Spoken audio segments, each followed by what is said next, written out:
Hello dear students, as you all know we are doing chapter number 1 electric charges and fields. Today we are going to do the second part of the lecture series, and today we will discuss Coulomb's law and then problem based on Coulomb's law. At the last of the lecture we will discuss some important points what we are going to learn from the problems. Actually we tried to find a pattern to solve same kind of numericals. So here we go. The very first topic we'll study today is Coulomb's law. What is Coulomb's law? So Coulomb's law is actually Coulomb's law state about the force which acts between two charges. Here one condition is there, the charges are static, charges are not moving. That's why sometime it is called electrostatic force also. Okay, let us understand what is the law. For that, let us have a charge plus q1 point charge and another charge plus q2. Let these are separated by a distance small r. Now what happens? These two charges are of similar type, both are positive. Obviously, they both repel each other. So what will be the direction of force which act on q2 because of q1? Obviously, the force is of repulsion. The force will act along the line but away from the q2, away from the q1. In this case, we'll say the repulsion is there. Let us name this force F21, and since it is a vector quantity, let us put an arrow also. So now we have a force F21. What that 21 stands for? 21 is force acts on 2 due to 1. Force on 2 due to 1. Okay, F21 force on 2 due to 1. Okay, let us talk about the force acting on Q1. The force will act of repulsion. The force will act in this direction as you can see, and the force will be called F12. The force will be called F12.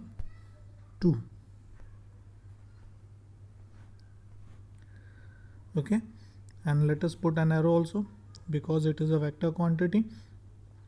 Now these forces are of repulsion. These forces are mutual, means Q1 exert on force on Q2, Q2 exert a force on Q1. Forces are mutual and their magnitude is equal, but as you can see in the diagram, their direction is opposite, but their magnitude is equal.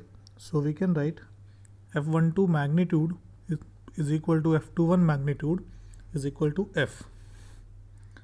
Okay, now we are moving towards Coulomb's law. What does it states? It states that the magnitude of force acting between two charges, it is directly proportional to product of the magnitude of the charges.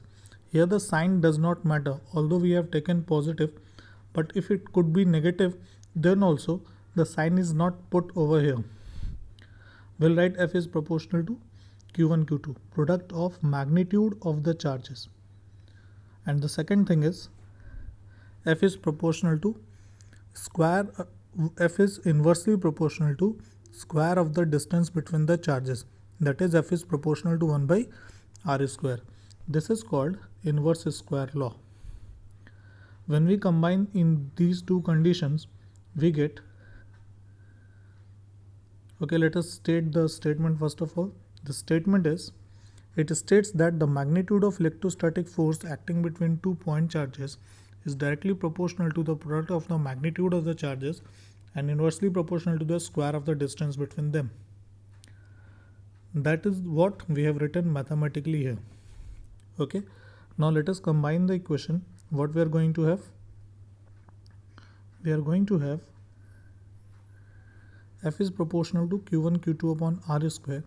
We'll put a constant over here, and the constant is 1 upon 4 pi epsilon naught. So F will be equal to, F is equal to 1 upon 4 pi epsilon naught. Q1 Q2 upon R square. This will be our formula. Moreover, that 1 upon 4 pi epsilon naught can be written as K also. So we can write F is equal to K Q1 Q2 by R square. Now here we have a new variable. That variable is epsilon naught. So what is the variable? So variable is where epsilon naught is called permittivity of free space, and its value is 8.85 into 10 to the power minus 12 Coulomb square Newton per meter square. The value of 1 upon 4 pi epsilon naught, that is your K, it is equal to 9 into 10 to the power 9 Newton meter square per Coulomb square for vacuum. Now a variable we have got here, and this variable is new to us. This is permittivity of free space. So what is permittivity of free space? Let us discuss. Now we are going to discuss permittivity. What is permittivity? Permittivity is actually the extent to which the electric field or electric force influences a medium. If the medium is influenced on a larger amount, then the force will decrease. As you can see, let me show you again. As you can see, F is equal to 1 upon 4 pi epsilon naught. So if epsilon increases, permittivity of the medium increases, then force decreases. So if medium is influenced by the electric charges present in the medium, then the force decreases. Okay. Now what is permittivity? How we'll define it? So we'll say that the permittivity of a medium is the measure of the fact how strongly a medium is influenced by the presence of charged bodies. If a medium is influenced by a larger amount, then what happens? Force decreases. Okay. With the help of permittivity, we define dielectric constant of a medium, which is also called relative permittivity. How that relative permittivity is defined? So its definition is the relative permittivity or dielectric constant of a medium is defined as the ratio of permittivity of the medium to the permittivity of free space, and its value is given by epsilon r or capital K. Both are the variable which shows the relative permittivity, which is given by epsilon upon epsilon naught. This is our formula for relative permittivity. Now let us move ahead. We are going to have a very important note from here, and the note is, suppose if the charges are not in vacuum, they are kept in a medium, how we will then measure the force? So what we'll do, we'll change the epsilon naught by epsilon. The important note from here is, if the charges are placed in a medium of dielectric constant K and permittivity epsilon, then the electrostatic force between them is given by F is equal to 1 upon 4 pi epsilon. This time, if you noticed, it is not written epsilon naught, it is written epsilon. 1 upon 4 pi epsilon Q1 Q2 upon R square. This epsilon, from the formula written above, we can put K epsilon naught. So what we are going to have? We are going to have 1 upon 4 pi K epsilon naught Q1 Q2 by R square. Now 1 upon 4 pi epsilon naught Q1 Q2 by R square, it is the force in the vacuum. So if we leave that part, then we're left with 1 by K, which is what? 1 upon dielectric constant. So what we can say this?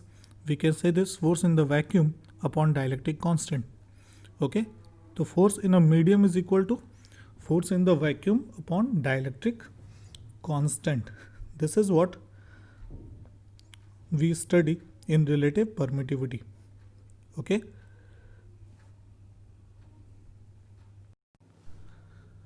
Now we're going to discuss some problems based on Coulomb's law. The first problem we are going to take is the electrostatic force acting between two identical charges is 8 Newton. If the whole arrangement is immersed in water, then what will be the new force of interaction between the charges? The dielectric constant of water is 80. Now in the question it is given that In the question, it is given that the force between two identical charges is 8 Newton. Whole the system is immersed in water. You have been asked what is the new force of interaction. Just now we studied a formula which was force in a medium is equal to force in the vacuum upon dielectric constant. With the help of that formula we are going to solve this question. First of all, given that force in the vacuum is 8 Newton, the dielectric constant of water is 80. We know that the electrostatic interaction between two point charges in a medium is given by F is equal to force in the vacuum upon dielectric constant. Now we'll put the values. F is equal to 8 Newton upon 80, and by solving it we are going to have 0.1 Newton. Okay, so this is what our answer is. Is it clear? So this question becomes very easy if you know this formula. Sometime for checking your concepts in the question, separation is also given. So sometimes students, what they do, they try to find out the magnitude of the charges and the separation. Then they put the general formula for the force in the medium and they got confused because it is too lengthy. Although the problem was there in board examination also in 1 year and it was in 1 marks only. So you can understand you have to apply this formula and within 2 or 3 steps you have to get the answer. Now let us move ahead. Now we are going to discuss some problems which are called null point problems. Okay. In these type of questions, you are going to be asked that where should a point charge be placed so that it should be in equilibrium, means it experiences zero force. Okay, so let us do one question. Question is, 2 point charges Q and 4Q are separated by a distance A. At which point should a third point charge be placed so that the net force acting on the third charge is 0? 2 point charges are already placed. You have to place a third point charge and you have to place the third charge in that manner in which the net force acting on the third charge should be 0. It means it should be in equilibrium. Okay, so let us solve this question. Solution. First of all, we'll see the third charge and the third charge be Q0. Okay, now I'll make a diagram. First, the thing which we have been given, a charge which is plus Q, a charge which is plus 4Q, and the separation between them is A. This is the thing which we have been given. Let us name the point. Let this point be A, this point be B, and the third charge let us put here and let this point be C. This third charge is Q0. Okay, now if we see the distance between C and A, let this distance be X, then obviously the distance between B and C will be A minus X. Okay, now we are going to discuss about force which acts on Q0. Now Q is a positive charge, Q0 is also a positive. Okay, we have assumed that. Now what happens? Plus Q repels Q0. The force will be away from the plus Q and it will be in this direction. I hope you are able to understand this arrow, red color arrow. It is away direction, plus Q repels Q0. Okay, what will say this force? This force is Fa. Now the charge which is at B, it will also exert a force and it will also be of repulsion. So B is at a positive charge. C, the force will be in this direction. The force will be in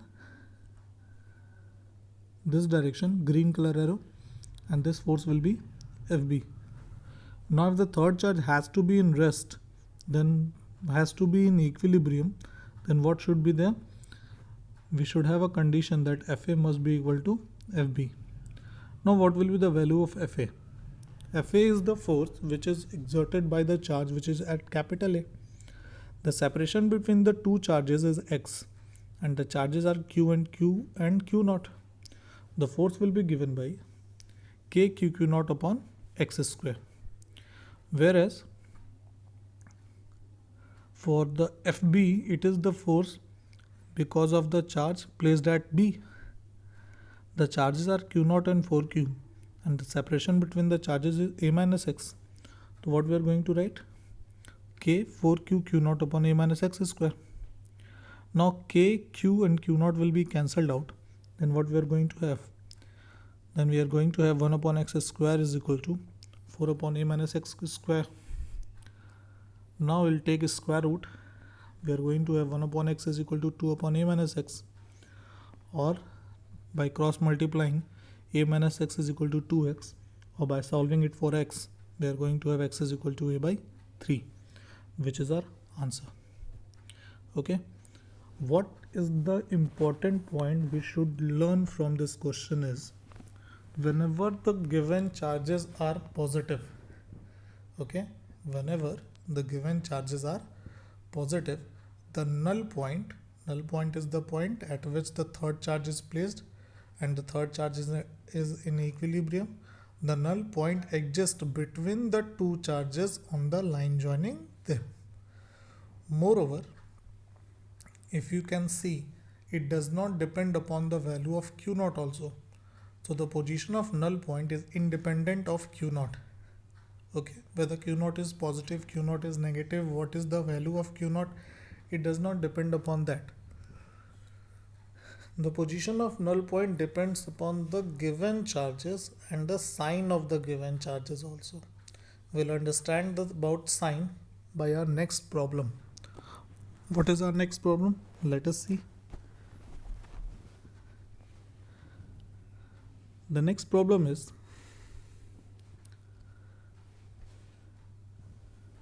two point charges 9q and minus 4q are separated by a distance a. At which point should a third charge be placed so that the net force acting on the third charge is 0? Okay, so this question is quite similar to the question we have done previously. But the difference is, in this question the given charge, one is plus and one is minus. Okay, one charge is positive, one charge is negative. In previous question, both were positive. Here the given charges, one is positive, one is negative. Okay, and rest of the things are same. How we are going to solve this question? Let us understand. Solution. First of all, we'll try about the third charge. Let the third charge be q naught. Okay, now let us make the diagram. The given charge is plus 9q minus 4q. The separation between them is a. This much thing is given. Now we have to assume that where should be the third point charge so that the net force acting on the charge should be 0. Suppose if we put the charge here, somewhere between 9q and minus 4q, then what will happen? 9q will repel, force will be in this direction. 4q will attract, force will be in this direction only. Direction of both the forces will be same. Direction of both the forces will be same, and it will be towards minus 4q. So in this case, the forces are never going to cancel each other. The forces are never going to cancel each other. Then what we should do? Either the charge will be placed this side or that side. Okay, so that side space is not there, they will make it this side. Is it clear? Wherever you can want it to be there. Okay, by solving it, by getting the correct value of x, we'll know where the charge should be there. So we'll assume somewhere here. Okay, so let us put the third charge at a distance. Let this third charge be q naught. Okay, now let us name the points. The point A, the point B, and the point C. Now the distance between B and C is supposed to be x, and the distance between A and C is going to be A plus x. Okay. Now the third charge will experience force, and force will be in which direction? Let us understand. Plus 9q will repel q naught. Plus 9q will repel q naught, force will be in this direction. Is it clear? The force of Fa will be in this direction, as you can see, and the force will be named as Fa. The given charge is minus 4q. Because of minus 4q, it attracts q naught, and force will be in this direction. So because of the minus 4q, the force will be in this direction, and it will be named as Fb. The third charge is in equilibrium, and hence we can say that Fa must be equal to Fb. Magnitude wise they should be equal. What should be the value of Fa? Now just see. Charges are 9q and q naught. And what is the separation between 9q and q naught? The separation is A plus x. So what should be the value of Fa? The value is k 9q q naught upon A plus x whole square. Now what should be the value of Fb? Charges are minus 4q and q naught. Separation is x. So what should be the value? The value will be k 4q q naught upon x square. Now one confusion can be there, and the confusion is we have not written the sign of 4q. I have already told you that this Coulomb's law does not include the sign as far as we are writing the magnitudes only. Okay, we are not going to consider sign if we are writing magnitude of the force, and here we are writing magnitude only. Now what will happen? K and k will be cancelled out, q and q will be cancelled out, q naught will be cancelled out. We are going to have 9 upon A plus x whole square is equal to 4 upon x square. If we take square root, we'll have 3 upon A plus x is equal to 2 upon x. If we solve it for x, we are going to have x is equal to 2a, which is our answer.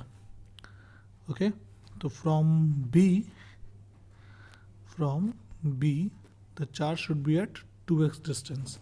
From A, it will be 3a. Okay, so this is what this problem is like. Now I hope you have understand the property what we have studied. What I'm trying to tell you, that if the given charges are of same type, both are positive or both are negative, then what will happen? The null point will exist on the line joining them, and somewhere between the given charges. But if charges given are of opposite type, then the null point will exist sidewise on the line joining them, of course, and it will be, as you can see in this question, the null point exists sidewise. Okay, now some very important points regarding the numericals. If you keep these points while solving numericals, it will help you. Let us do the point one by one, and all the points are regarding null point only and equilibrium. Let us solve it one by one. Important points. The first point is the null point or equilibrium point due to two like charges is always at a point between the charges and between the given charges on the line joining the charges. As I was telling you also, in the very first question it was like that. In the very first question, what we have done, the charges were given plus q1 plus 4q, and the null point exists between them. Okay, so as I have told you, if the given charges were negative also, then also the same condition would be there. Null point will exist, null point would have existed between them only. Okay, second point is the null point or equilibrium point due to two unlike charges is always at the point sidewise the given charges on the line joining the charges. Just we have solved one question. In the question it was plus 9q and minus 4q, and you have seen that the null point existed sidewise. Okay, I have explained it also, so not that much explanation is required in this one. The third point is the null point is closer to the smaller magnitude. Now this one I have not told you. If you have seen in the first part the answer was a by 3, in the second part answer was 2a. Now let us discuss the first part. In the first part, if value of x is a by 3, then obviously the distance between a and b and c, if you're able to see, the distance between b and c will be 2a by 3, and this distance is a by 3. Obviously the c point is closer to a, whereas in this question the value of x was 2a. The distance between b and c is 2a, and the distance between c and a is 3a. Obviously the null point is closer to the b point. What is the similarity between here the b point and here the a point? The given charges, if you are able to see, the given charges, in the given charges, the smaller magnitude in the first question is at a, the smaller magnitude in the first question is at a, whereas in the second question the smaller magnitude is at b, and null point always closer to the charge of smaller magnitude. Okay, so you have to understand like this. Let us do the next point. The next point is the position of the null point is independent of the charge present on the null point. What is the value of q naught? It does not affect the position of null point. As I've already told you, whenever we solved the numerical, q naught was cancelled out, so value of q naught does not matter. Next point is the null point or equilibrium point due to two equal and opposite charges does not exist. If two equal and opposite charges are there, one is plus q, another is minus q, then for this configuration there is no points like that at which the total electric force is 0 if a charge is put on that point. Okay, now let us move ahead. Sixth point is the equilibrium at null point is not stable. Now stability, I want to discuss about stability. You must have heard these terms: stable equilibrium, unstable equilibrium. What do we mean when we say stable equilibrium, and what do we mean when we say unstable equilibrium?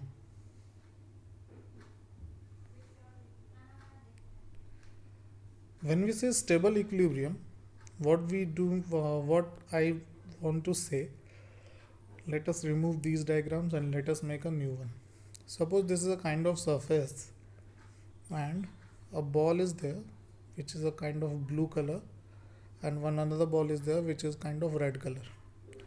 Now if I ask you which ball is in equilibrium, the answer is both balls are in equilibrium. But for the red ball, if we put a smaller force in this direction or in this direction, then what will happen? It will go away from its equilibrium position. Okay, it will not come back. But for this ball, for the blue one, if we put a force, smaller force, if you want to displace this ball and leave it, then what will happen? It will come back to its original position. So this ball, the blue ball, is in stable equilibrium and this ball is in unstable equilibrium. Okay, because there is no restoring force acting on this ball and there is a restoring force acting on this ball. So this ball, blue ball, is in stable equilibrium, whereas the red ball is unstable equilibrium. I hope this must have been told in class 11th. Okay, now let us move ahead. So from this, when I say the equilibrium at null point is not stable, it simply means that at the null point the charge is in equilibrium, but there is no restoring force acts on the charge in every direction, every possible direction, and because of that only the charge is in unstable equilibrium. But there are some stable equilibrium conditions. Let us discuss it one by one. Seventh point is, if the charge at the null point experiences repulsive forces due to the two given charges, then it will be in stable equilibrium along the line joining the charges. Okay, if the two given charges have the same sign as the third charge having, then what will happen? The third charge will experience repulsive forces only. Then it will be in stable equilibrium if the charge is displaced along the line joining the charges. There will be a restoring force. And in the similar manner, point 8 is, if the null point experience if the charge at the null point experiences attractive forces due to two given charges, then it will be in stable equilibrium along the perpendicular to the line joining the charges. Suppose the given charges are positive but the third charge is negative, then it will experience attractive force due to the given charges. In this case, it will be in stable equilibrium along the line perpendicular to the line joining the charges. If 7 and 8 point is not clear, let me know in the comment section. We'll discuss it in the next video lecture. So this is all for the day. In the next video lecture, we'll discuss some more numericals based on Coulomb's law. Coulomb's law has been a very important topic because electrostatic force is a natural force, and sometimes this type of questions are clubbed with kinematics and asked in competition examination. So you must understand Coulomb's law to clarify your concepts. Okay, this is all for the day. Thank you.